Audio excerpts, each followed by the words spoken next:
أنا صومالي صومالي صومالي صومالي وأفتخر. أنا صومالي أنا صومالي وأفتخر، وحنيني سيستمر وبلادي ستزدهر. صومالي وأفتخر صومالي وأفتخر، وحنيني سيستمر وبلادي ستزدهر. صومالي وأفتخر صومالي وأفتخر، وحنيني سيستمر وبلادي ستزدهر. صومالي وأفتخر صومالي وأفتخر.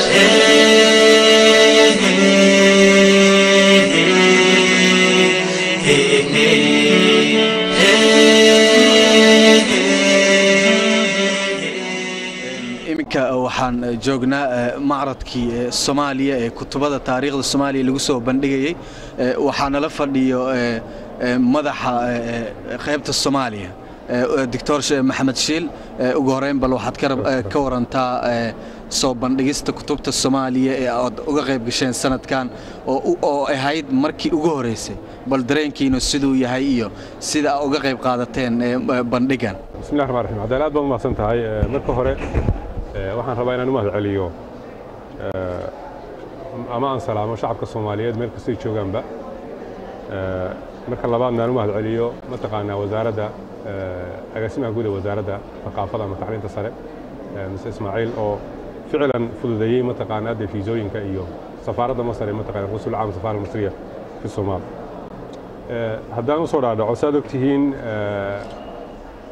macradkani waa markii ugu horeysay ee Soomaaliya taariikhdeeda xadiiska oo dhan ay ka qayb gasho macrad international oo buugta lagu soo bandhigayo. sanadkani waxaa ka yimid oo Soomaaliya ka yimid 14 maktabadood ama bookshop sida loo yaqaano oo ka yimid Muqdisho oo macradkan ka soo qayb galay. qaar u yimid in ay ka faa'iideystaan mataqaanaa buug iibsadaan iyo qaar in buugtooda ku soo bandhigaanba. wadamada ka qayb galaya macradkani waa 26 wadan oo 5 ka mid ah yihiin wadamada Afrikaanka. طبعا anaga Soomaali ahaan 3 risaalo noo leeyahay baarkan.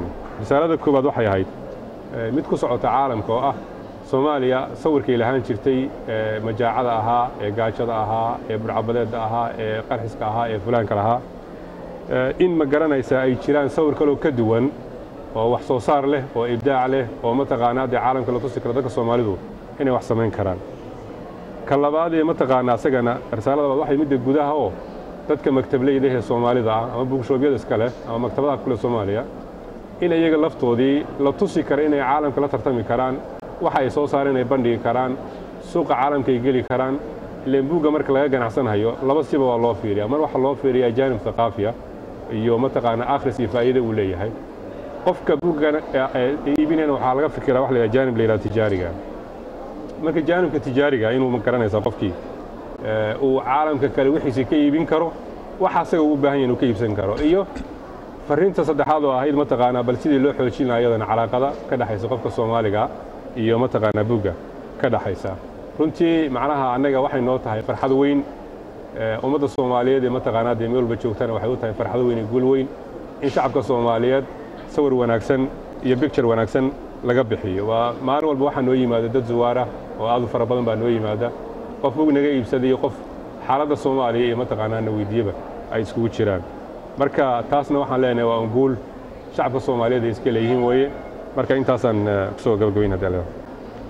aad iyo aad u mahadsan tahay. sidoo kale waxaa nala joogo mid ka mid ah madaxdii makaatibta Soomaaliya ka socotay oo lagu soo bandhigay buugagtii Soomaaliga ahayd isna ka soo qayb galay. waxaan weydiinayaa dareenkiisu sida uu yahay iyo ka soo qayb galka bandhigan caalamiga ah oo Soomaaliya markii ugu horeysay ay tahay. ka waran dareenkaaga iyo qaabka aad u soo bandhigteen buugagta kala duwan ee Soomaaliya. aad baan ugu faraxsanahay marka koobaad ka soo qayb galka aan ka soo qayb galnay. waxaan u mahad celinaynaa Allah subhanahu wa ta'ala.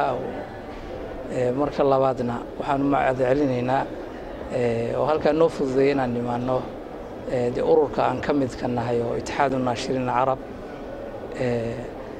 runtii farxad weyn bay noo tahay annaga shakhsiyan dadkeena Soomaaliyeedna waxay u tahay ayadana horumar fiican bay u tahay waxaan qayb ka nahay doorka daaraha nashriga marka waxaan ku nimid ganacsato badan waxaan rajaynaynaa insha Allah ta'ala wixii aan doonaynay inaan halkan ka helno oo ficlan waana helnay sidii aan u gaarsiin lahayn thaqafadaas iyo waxa cusub ee ku cusub caalamul carabi oo qayb ka nahay aad baan ugu faraxsanahay aad bayna noogu tahay runtii guul weyn insha Allah watahay Dr. Maxamed Shiil hadii aan ku weydiin ma jiraan mas'uuliyiinta dawladda Masar ka socota oo Soomaaliya macradkan lagu soo bandhigay buwaagtiisa joogay ama ka soo qayb galay aad baad maasanta cadaala ficlan way jireen meeshan hadda aan fadhino shalay waxaan noogu yimid ra'iisul wasaaraha dalka Masaarida Muhandis Ibrahim Ahlab ficlan aan hadiye ku siinay buwaaga aan u sheegnay Soomaalida iyo mataqaanaa bandhigeedii mushaarakadeeda aan u sheegnay ficlan safiirka Soomaalida iyo daaqamkiisa oo meeshan jooga oo ayaga laftoodana mataqaanaa aad iyo aad noo caawiyo tasiilaad badan noo sameeyay oo alaabtan calanka u jeedaan waxa u jeedaanba iyaga noo keenay marka طبعا wasiir badan baa noo yimid hay'adda kitaab al-aam al-masriya noo timid oo ka wada hadalay lafteeda sidii macradka Soomaaliya macradka Soomaaliya loo qabto loo habeyn lahaa marka dad badan oo madaxana soo booqday waxa ka badan maraakiz al-bahthi masriya oo dhan baa noo timid ama research centerka Masaarida oo dhan baa noo yimid oo laftooda raadinay meel nawaafidaho ay ka heli karaan bugaagta Soomaaliya ma garanaysa ka sheekeynaysa jumhuur badan baa noo timid macnaha ficlan waxay dadku surprise u ahayd ama cajiib u ahayd Soomaaliya oo looga bartay inay ma garanaysa oo mudacbadeed iyo majaaciy gaajo inay soo bandhigto maanta bugaag iyo mataqaanaa wax iyadu soo saartay ama dadkeedii mu'allifiinta ay soo qoreen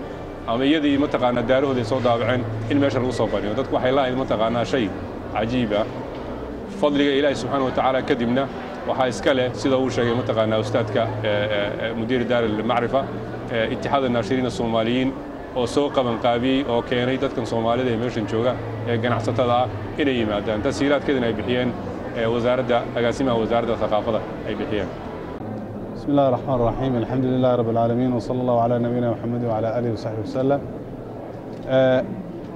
waxa weeye waa horumar aad u ballaaran oo la dhihi karo waxay tusinaysaa caafimaadka Soomaaliya ay soo caafimaadayso dhibkii gaaray ay ka soo caafimaadayso maadaama Soomaaliya ay ka maqnayd adduun weynaha tan waa tilaabadii maartay tilaabooyinka ugu muhiimsan ee la qaaday loo qaaday xagga maartay dhinaca wanaaga loo qaaday taasoo tusinayso Soomaaliya wajigeeda fiican oo laga soo bandhigay waa ogtihiin Soomaaliya caalamka ruuxa aad la kulanto wuxuu ku leeyahay bal ka waran maartay baahidii majaacadii ka waran maartay abaarihii ka waran dagaaladii ka waran waxa ka waran marka in la helo waji ka duwan wajigaas oo maartay lagu soo bandhigayo wixii ay maartay ragga Soomaaliyeed ay qoreen iyo wixii Soomaaliya laga qoray oo taariikhda Soomaaliya laga qoray intaba lagu soo bandhigo oo dadka maartay lala jaan qaado waa horumar aad u ballaaran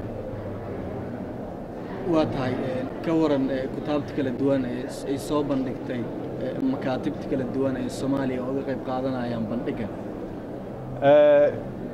ururkan naashiriinta Soomaaliya maartay aad ay u mahadsan yihiin kutubta ay soo bandhigeen sida u jeedaan waa kana maartay kutub kala duwan ciwaano kala duwan ayaa meesha maartay yaalo oo rag Soomaali ay waxay qoreen iyo wax maartay dad kale ay qoreen Soomaaliya laga qoray marka arrinkaas maartay waxaan leenahay aad ay ugu mahadsan yihiin tilaabada ay qaadeen walaalaheen ururka maartay midowga maktabadaha